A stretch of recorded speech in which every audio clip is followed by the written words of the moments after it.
On entendait d'abord, avant de le voir, le murmure de milliers de voix, le frottement des pieds sur la terre, le bruit métallique de chaises remuées à la hâte. C'était pas un temple, c'était pas une cathédrale, c'était un champ ouvert, une nation dans l'attente, des hommes, des femmes, des enfants. Certains marchant des kilomètres, d'autres portant des malades dans leurs bras, d'autres encore emmenant ceux qui ne pouvaient plus marcher. L'air était chargé, non pas d'émotion, mais d'attente, parce que quelque chose était sur le point de se produire. Et alors, un homme est apparu sur scène, sans arrogance, sans spectacle. Il marchait d'un pas ferme, mais avec une conscience profonde qu'il n'était pas le protagoniste. Lorsqu'il a pris le microphone, il n'a pas crié. Il n'en avait pas besoin, car l'atmosphère avait déjà changé. Il y avait des moments où le silence était si profond qu'on pouvait entendre le vent. Et soudain, sans musique, sans manipulation, sans compte à rebours, le nom de Jésus a été proclamé, non pas comme une histoire, non pas comme une doctrine, mais comme une réalité vivante. Et c'est alors que cela se produisait. Des personnes criaient en ressentant de la force dans leur corps. D'autres tombaient à genoux en pleurant. Des aveugles commençaient à voir, des malades se lever, pas un, pas deux, des multitudes entières. Jésus-Christ vit non pas comme un slogan, mais comme une démonstration. Il n'y avait aucun moyen de le contrôler, aucun moyen de le simuler. Les médecins observaient, les sceptiques tremblaient, les idoles étaient abandonnées sur le sol parce que lorsque le Christ vivant se manifeste, toute fausse autorité tombe. Et l'homme sur scène ne s'attribuait aucun mérite. Il s'effaçait parce qu'il comprenait quelque chose avec une clarté absolue. Ceci n'est pas un ministère humain. Ceci est le Saint-Esprit confirmant la parole. La Bible dit de cette manière, « Et ils s'en allèrent prêcher partout. » Le Seigneur travaillait avec eux et confirmait la parole par les miracles qui l'accompagnaient. Marc chapitre 6, verset 20. Tel était l'environnement, tel était le poids, tel était le feu, tel était le ministère de Tommy Lee Osborne dans toute sa splendeur. Pas de la théorie, pas de la religion, l'évangile démontré. Le chemin de la frustration à la révélation. Et maintenant, après avoir vu la destinée, après avoir vu la gloire, après avoir ressenti le poids du ciel touchant la terre, la question inévitable est: comment un homme arrive-t-il à être utilisé ainsi par Dieu? Parce que cela n'a pas commencé ici, cela n'est pas né sur une scène, cela n'a pas surgi de nulle part. Ce que vous êtes sur le point d'entendre n'est pas seulement de l'histoire. C'est le chemin spirituel que tout croyant doit parcourir s'il veut voir Jésus vivant se manifester aujourd'hui. Mais cette gloire n'a pas été le commencement. Avant les champs pleins, avant les multitudes guéries, avant de voir des nations se rendre devant le nom de Jésus, il y a eu de la frustration. Tommy Lee Osborne prêchait avec sincérité. Il aimait la parole. Il croyait en chaque verset qu'il proclamait. Mais lorsqu'il terminait ses messages, rien ne se passait. Les malades restaient malades, les opprimés restaient liés, les gens repartaient exactement comme ils étaient venus, et cela le brisait intérieurement parce qu'il ne prêchait pas un faux message, il prêchait la Bible. Et la Bible dit, Jésus-Christ est le même hier, aujourd'hui et pour l'éternité. Hébreux chapitre 13, verset 8. Si cela était vrai, alors la question était inévitable. Pourquoi ce Christ vivant ne se manifestait-il pas? Osborne commença à se rendre compte d'une vérité inconfortable. Il avait appris à expliquer l'évangile, mais pas à s'attendre à ce que Dieu le confirme. Il avait développé une foi doctrinale, mais il ne dépendait pas absolument du Saint-Esprit. Et cela fait mal de le reconnaître. Car il est possible de prêcher correctement et pourtant de vivre sans puissance. Il est possible d'aimer Dieu et de ne pas marcher dans sa manifestation. Il est possible de connaître la Bible et de n'avoir jamais été brisé par elle. La Bible dit La lettre tue, mais l'esprit fait vivre. Deuxième épître aux Corinthiens, chapitre 3, verset 6. Ce verset a cessé d'être une théorie et est devenu une confrontation. Osborne comprit que quelque chose manquait, non pas en Dieu, mais dans son expérience avec lui. Il avait accepté un christianisme sans attente surnaturelle, un christianisme où les miracles étaient pour d'autres époques, pour d'autres hommes, pour d'autres générations. Mais le Saint-Esprit commença à l'agiter. Parce que lorsque Dieu veut t'emmener plus loin, il te laisse d'abord insatisfait de ce que tu as. Et cette insatisfaction n'est pas de la rébellion, c'est de la faim. Osborne commença à voir une chose avec clarté. Le problème n'était pas que Dieu n'agissait pas. Le problème était qu'il avait appris à vivre sans s'attendre à ce qu'il le fasse. Et cela produit une crise sainte, une crise qui sépare les croyants confortables des croyants abandonnés. Mais vous recevrez une puissance, le Saint-Esprit survenant sur vous. Actes chapitre 1, verset 8.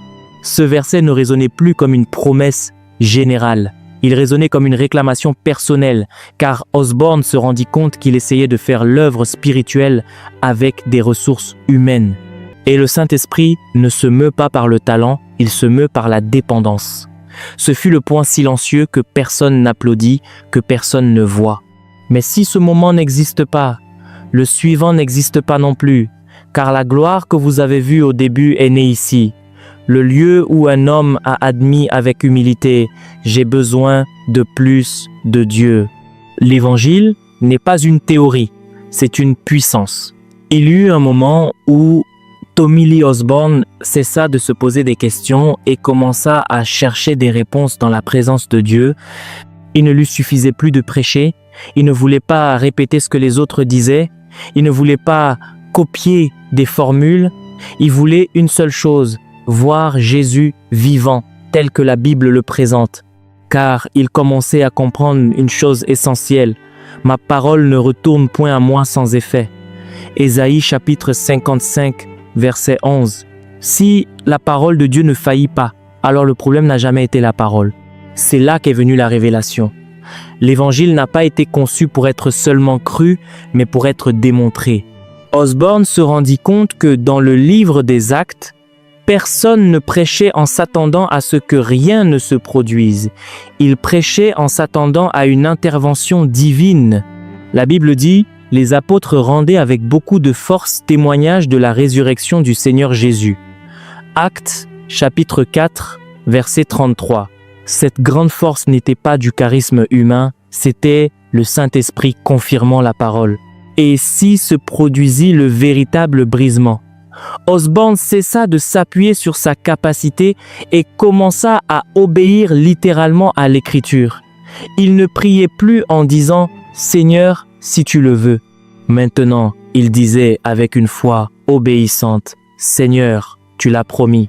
Voici les miracles qui accompagneront ceux qui auront cru. » Marc chapitre 16, verset 17.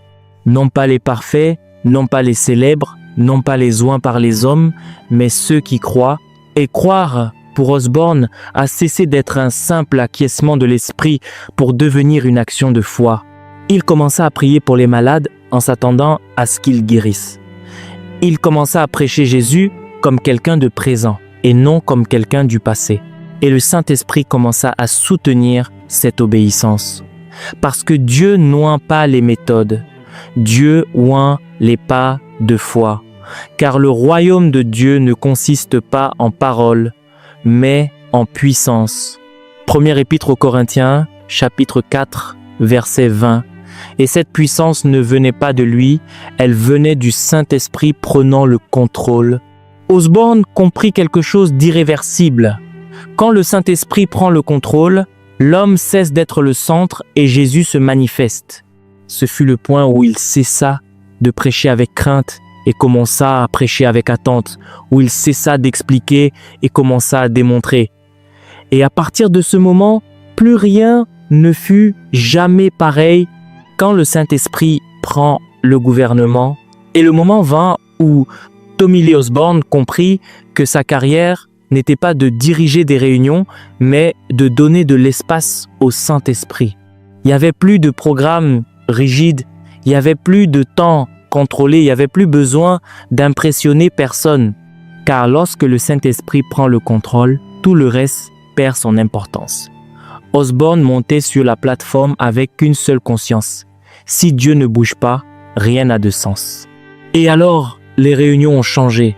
Elles ne commençaient pas par du bruit, elles commençaient par un poids spirituel. Il y avait des moments où personne ne parlait, mais tous savaient que Dieu était là. Des personnes tremblaient avant même qu'un appel ne soit lancé.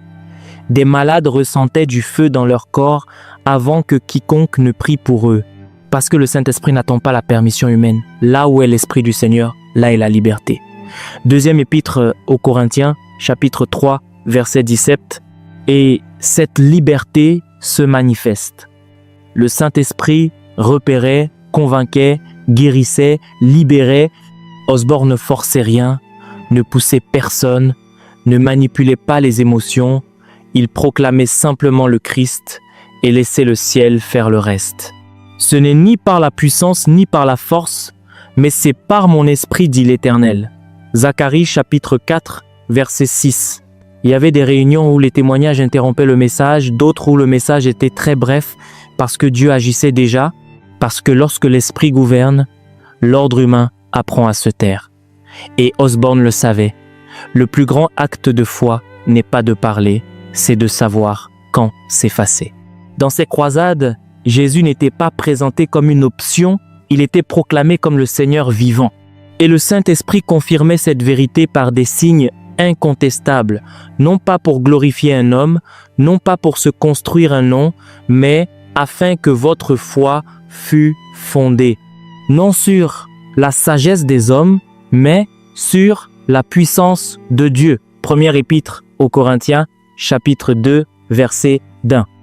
Ce fut le sceau de son ministère, des réunions gouvernées par le Saint-Esprit et non par l'agenda de l'homme. Et quand Dieu gouverne, les résultats sont éternels. L'impact sur les nations et le coût privé, et ce qui avait commencé comme une recherche personnelle s'est transformé en un mouvement impossible à contenir. Parce que quand le Saint-Esprit prend le contrôle, il ne reste pas à un seul endroit, il se propage. Tommy Lee Osborne comprit une chose avec une clarté absolue, l'évangile n'a pas été conçu pour les temples, mais pour les nations. Et ainsi commença l'aventure. Des terres où le nom de Jésus avait à peine été entendu. Des lieux dominés par l'idolâtrie, la sorcellerie, la peur et la maladie. Là, le Saint-Esprit décida de se manifester, non pas par des discussions théologiques, non pas par des confrontations intellectuelles, car la Bible dit « Car le royaume de Dieu ne consiste pas en paroles, mais en puissance. » Première épître aux Corinthiens, chapitre 4, verset 20. Et la puissance se manifesta. Les multitudes se rassemblaient, non par curiosité, mais par désespoir. Des malades apportés sur des civières, des aveugles guidés par la main, des démoniaques réclamant la liberté. Et le message était simple, direct et sans fioriture. Jésus vit, Jésus guérit, Jésus sauve. Et le Saint-Esprit confirmait chaque parole. Des personnes se levaient guéries devant tout le monde, des idoles étaient abandonnées publiquement, des sorciers confessaient leur défaite, car lorsque le Christ se manifeste, tout faux pouvoir s'effondre. La Bible dit « Le Fils de Dieu apparut afin de détruire les œuvres du diable ». Première épître de Jean, chapitre 3, verset 8. Osborne n'apportait pas un évangile occidental. Il apportait un Christ vivant et les nations le reconnaissaient, non par culture, mais par autorité spirituelle, parce que le Saint-Esprit parle toutes les langues. Et quelque chose de profond se produisait dans son cœur pendant qu'il voyait des milliers de personnes guérir. Lui devenait plus petit parce qu'il comprenait une chose essentielle. Dieu ne partage pas sa gloire. La Bible dit « Je ne donnerai pas ma gloire à un autre ». Ésaïe, chapitre 42, verset 8. Et c'est pourquoi Au milieu des multitudes, Osborne pointait toujours vers le Christ, jamais vers lui-même, jamais vers son nom, jamais vers son ministère, seulement Jésus. Ce fut le sceau, une gloire qui se propageait, mais dont il ne s'appropriait rien, parce que la gloire qui se manifeste en public se paie toujours en privé. Tommy Lee Osborne l'a compris tôt. Le Saint-Esprit n'oint pas des moments isolés, le Saint-Esprit oint des vies abandonnées. Et chaque miracle que le monde célébrait était soutenu par des décisions que personne n'applaudissait. Des heures de prière, un jeûne constant, une dépendance totale, non pas par obligation, attention, c'était pas une obligation, mais par nécessité. Car Osborne savait une chose avec une clarté absolue, si le Saint-Esprit n'était pas là, il n'était rien. La Bible dit, sans moi, vous ne pouvez rien faire. Jean chapitre 15, verset 5. Et ce verset n'était pas une jolie phrase, c'était une conviction quotidienne. Il y avait des jours d'extrême fatigue, des jours d'incompréhension, des jours où le corps réclamait du repos à grands cris et l'âme demandait du silence. Également, la présence de Dieu était plus précieuse que le confort, car on ne porte pas la gloire sans mourir à soi-même. La Bible dit « J'ai été crucifié avec Christ, et si je vis, ce n'est plus moi qui vis, c'est Christ qui vit en moi. » Galates, chapitre 2, verset 20. Osborne comprit que chaque jour, il devait choisir d'être un canal ou d'être un obstacle. Et le Saint-Esprit ne coule librement que lorsque l'homme s'efface.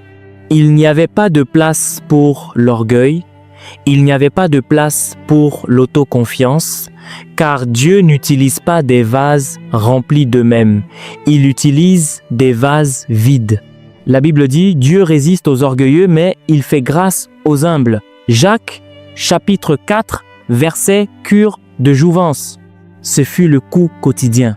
Renoncer à contrôler, renoncer à recevoir la gloire, renoncer même à l'image publique pour que le Christ soit vu et non l'homme. Et voici la vérité que peu de gens veulent entendre. L'onction ne s'hérite pas, elle se paie, non pas avec de l'argent, non pas avec de la célébrité, mais avec une vie abandonnée encore et encore et encore, un héritage et un appel pour aujourd'hui. Car l'histoire de Tommy Lee Osborne ne se termine pas avec lui. Il ne s'est jamais agi d'un homme, il ne s'est jamais agi d'une génération spécifique, il ne s'est jamais agi d'une onction exclusive. Il s'agissait du Saint-Esprit cherchant des vases disponibles. Ce que Dieu a fait dans sa vie n'était pas pour l'admiration, c'était pour une provocation spirituelle, pour nous rappeler une vérité éternelle. Dieu ne fait pas exception de personne. Acte chapitre 10, verset 34.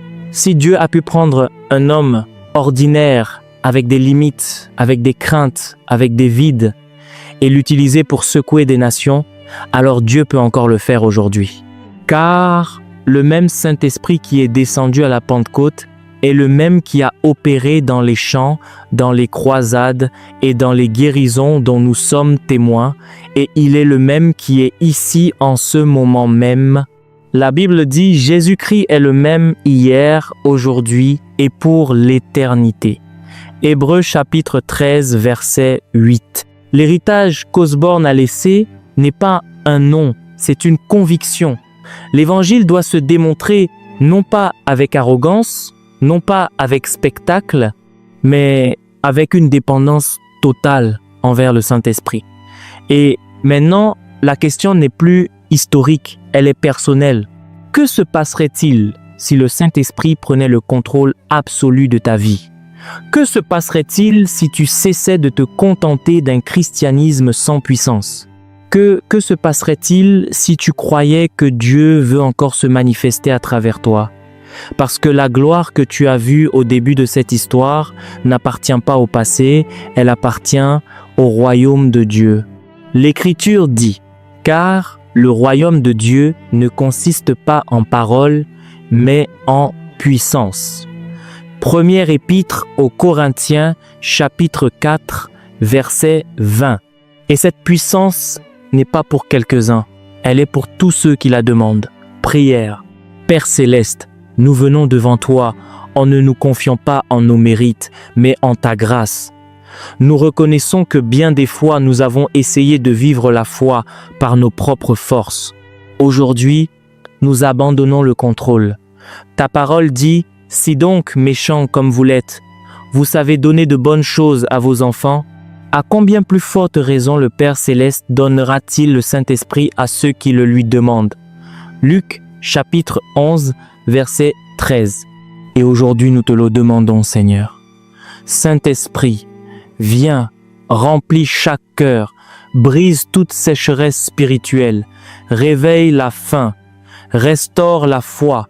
Nous ne voulons pas seulement croire, nous voulons voir. Nous ne voulons pas seulement parler, nous voulons obéir. Fais de nous des vases propres, fais de nous des instruments disponibles, fais de nous des témoins, pas des spectateurs. Que Jésus soit glorifié, que ta puissance soit manifestée, que ta présence gouverne nos vies. Nous le demandons avec foi au nom puissant de notre bien-aimé Jésus. Amen. Il y a eu des hommes et aussi des femmes qui ont marché sous l'onction la plus puissante du Saint-Esprit. Dieu leur a confié sa puissance et le ciel se manifestait lorsqu'ils parlaient. Ils ont été témoins de miracles impossibles. Des multitudes entières se rendaient à une seule parole. Le feu de Dieu les consumait complètement. Et ce même feu est encore vivant aujourd'hui. Imagine marcher à leur côté, voir ce qu'ils ont vu, ressentir ce qu'ils ont ressenti. Le même esprit qui les a embrasés veut t'embraser toi aussi. Mais il y a une question à laquelle tu dois répondre. Es-tu prêt à payer le prix pour être consumé par le feu? Merci d'avoir regardé cette vidéo. N'oubliez pas de télécharger notre livre Les Généraux de Dieu pour davantage connaître l'histoire de ces généraux de Dieu. C'est plus de 100 histoires inspirantes, 25 biographies à l'intérieur. Que Dieu vous bénisse abondamment.